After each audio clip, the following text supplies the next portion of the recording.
అందరికీ నమస్కారం అండి. బాగున్నారా? నేను ఈ రోజున పప్పుచారు ఎలా పెట్టాలి, దానికి పప్పు ఉడికించుకున్నానండి. చింతపండు, టమాటాలు ఇలా రెడీ చేసుకున్నాను. ఒక బాండి పెట్టుకున్నాను.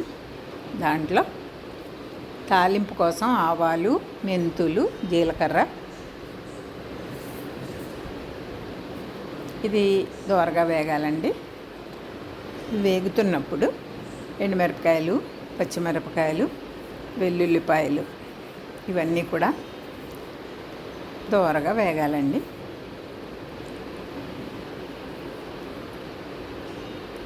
వెల్లుల్లిపాయలు మంచి ఫ్లేవర్ వచ్చేదాకా వేయించుకోవాలి.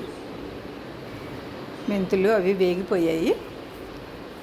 ఇప్పుడు రెండో స్టవ్ మీద పెట్టినటువంటి పప్పు ఉంది కదండి,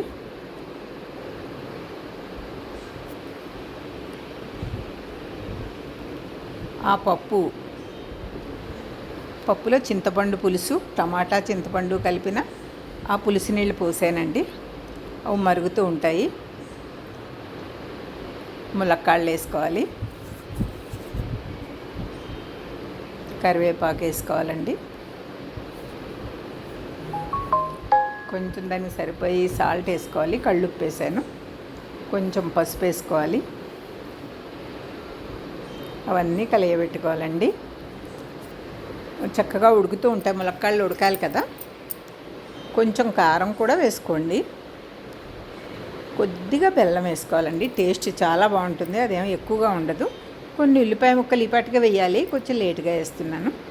ఉల్లిపాయ ముక్కలు కూడా వేసుకుని అవన్నీ ఉడకాలి. ములక్కాళ్ళు ఎలాగో ఉడికేటప్పుడే ఉల్లిపాయలు కూడా ఉడికిపోతాయి.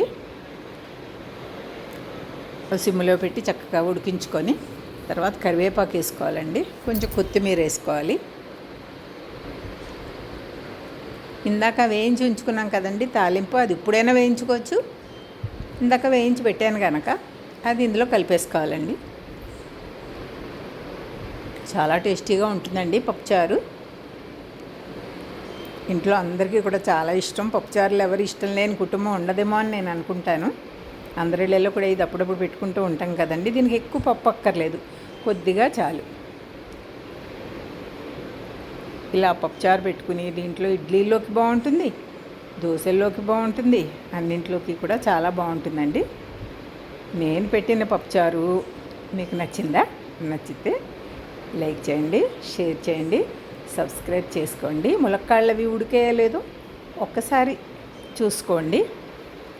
ఏమాత్రం కొంచెం ఉడకకపోయినా ఇంకో 5 నిమిషాలు ఉంచుకుంటే మొత్తం అన్నీ ఉడికిపోతాయండి.